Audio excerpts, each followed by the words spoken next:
chapter 1. James, a bondservant of God and of the Lord Jesus Christ, to the 12 tribes which are scattered abroad, greetings. My brethren, count it all joy when you fall into various trials, knowing that the testing of your faith produces patience. But let patience have its perfect work, that you may be perfect and complete, lacking nothing. If any of you lacks wisdom, let him ask of God, who gives to all liberally and without reproach, and it will be given to him. But let him ask in faith with no doubting, for he who doubts is like a wave of the sea, driven and tossed by the wind. For let not that man suppose that he will receive anything from the Lord. He is a double-minded man, unstable in all his ways. Let the lowly brother glory in his exaltation, but the rich in his humiliation, because, as a flower of the field, he will pass away. For no sooner has the sun risen with a burning heat, than it withers the grass, its flower falls, and its beautiful appearance perishes.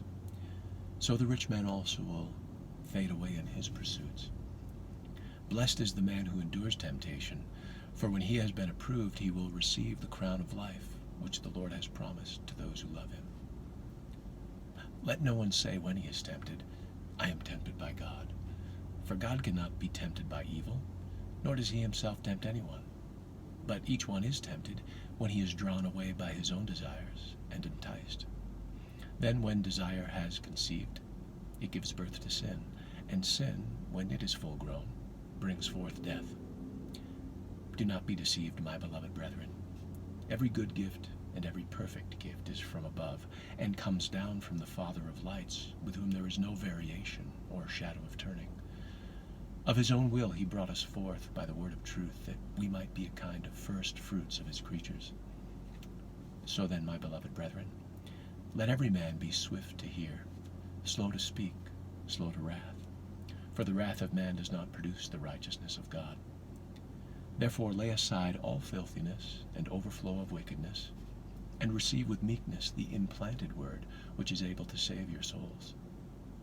But be doers of the word, and not hearers only, deceiving yourselves. For if anyone is a hearer of the word and not a doer, he is like a man observing his natural face in a mirror. For he observes himself, goes away, and immediately forgets what kind of man he was. But he who looks into the perfect law of liberty, and continues in it, and is not a forgetful hearer, but a doer of the work, this one will be blessed in what he does.